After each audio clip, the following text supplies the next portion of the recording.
What's up, everybody? It's your favorite show, Get a Bucket. I'm your host, Trey, and as usual, I hope you're all having a wonderful, wonderful day. Today, we're going to talk about Shadur Sanders and his comparisons to players like Bronny James or Alonzo Ball. But before we do that, please make sure to hit that like and subscribe button, comment, tell anyone about the show. Try and get the ratings up a little bit, just a little bit. But like I said, ladies and gentlemen, today we're going to talk about Shadur Sanders and his comparisons like a Bronny James or Alonzo Ball. Kind of interesting. And let's all right, cool. Shedur's been cool, right? He was drafted by the Cleveland Browns, okay? 5th round, 144th pick. Some people felt like, Buddy slipped. I get that. Now, let's keep in mind, all right, Shedeur did play for Jackson State. Then he went to Colorado. There was no championships. There was no playoff berths. Like, we didn't see him in the playoffs, right, for the NCAA. That aspect, cool. I hear that. He still played well enough, I think, to say that, all right, he was deserving 2nd, 3rd round picks. I get that. I hear that. My issue, though, is this, ladies and gentlemen. We gonna act like Buddy really dominated the way y'all talking about. Like, he wasn't a definitive 1st round pick to me. Again, based on what was displayed in college. I think when we're talking about 1st round picks, Travis Hunter, right? Like that's a player who showcased 1st round pick. I don't know what else to say. If he was that dominant, everything else I'm about to say wouldn't even really matter. But a bigger gripe that people have is why they felt like he dropped. I'm going to be honest with y'all. I think it was because of Deion. Partly.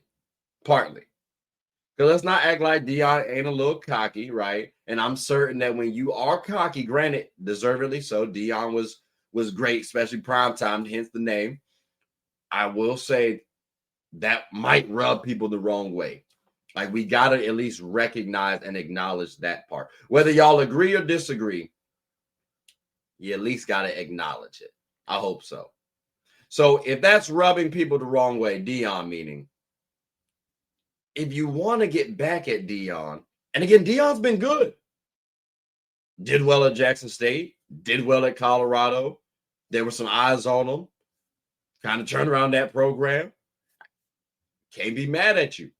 Like, Deion's done pretty well on and off the field, whether you're a player or a coach.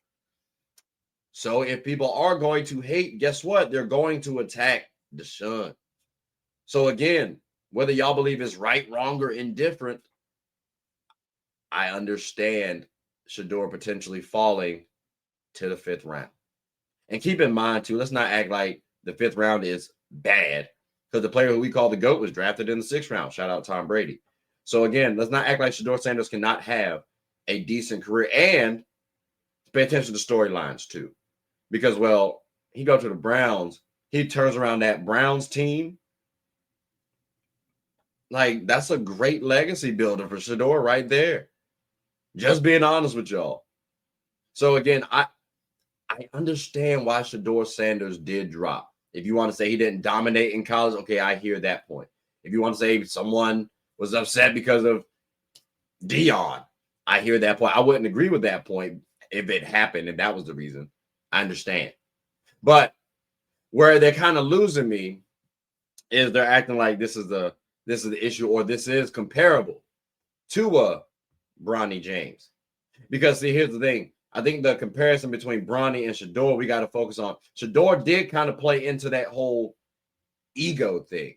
Like, Shedeur is a little closer to Deion than we want to give him credit for. You know what I'm saying? And there's nothing wrong with that, because you got to be confident, ladies and gentlemen. I'm not telling Shedeur not to be confident. But in this sports world, in this business world, they may want you to adapt a little bit more so. And when you are flossing and glossing the way that Shedeur has, again, rightfully so, but at the same time, when you do that, that does bring additional attention on you, additional question marks on you. So using someone like Bronny, all right, yeah, Bronny got Braun's name. I can't definitively say he was flossing and glossing like that. Like, they're kids. You got to let them do that, right? But, like, when they're playing on the courts, a little bit different. Granted, you can say production was different as well, too. I hear that. as a person, it doesn't seem like Bronny flosses like that in comparison. Just me. And again, the biggest gripe for Bronny was that they felt like it was an entitled thing because of Braun trying to have the Lakers draft him. It wasn't necessarily Bronny's actions. People like Bronny, actually. And I'm sure people like Shedeur as well. I'm just saying the cockiness aspect. That does play a factor when we're talking about acquiring people. I also mentioned Lonzo Ball. Well, let's not forget, Lonzo Ball was actually dominant. See, people say that Bronny James was trash, right? Well, context-wise, he did have heart issues. I've talked about this before. Bronny displayed top 10 potential for me. But, okay, cool. Situation didn't really pan out the best. How about with Lonzo Ball? Because he did ball out. No pun intended. But the biggest gripe was his dad. Now, this might be a little bit more comparable to Shadur Sanders. Only thing was, I can't definitively say Deion has been as bold as LeVar was when Deion was in college. Like, I can't say Deion says Shedeur is better than Patrick Mahomes. But LeVar definitely said that about Lonzo Ball when Lonzo Ball was at UCLA. So again, there's still differences in this scenario. So again, ladies and gentlemen, do I understand why Shadur Sanders dropped to the 5th round? I can understand it. Again, when we're talking about dominance, if he dominated the way Travis Hunter, his teammate, did, we're not having this discussion.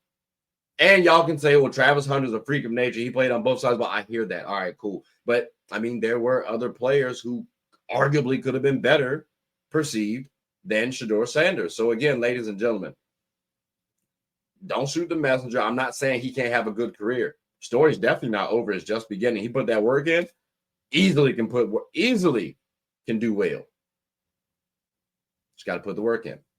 But I'm tired of hearing people say, "Oh, it's a problem that he fell to the 5th round," or bringing up other players and how they're perceived as cocky. When I wouldn't say that's really cocky. That's more so your network. Like, end of day, Shedeur got drafted at a decently reasonable rate. I could, again, 2nd, 3rd round, I would have thought.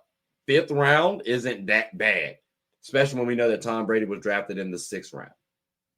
So, but ladies and gentlemen, I am curious what you all think about Shadur Sanders. Was he drafted too low? I definitely want to hear your thoughts. But, I mean, that concludes the end of the episode, ladies and gentlemen. So I greatly appreciate you all for listening. Thank you. But most importantly, please make sure to hit that like and subscribe button, comment, tell anyone about the show. My name is Trey. I'm the host of Get a Bucket. Hope you all are having a good one. Take care.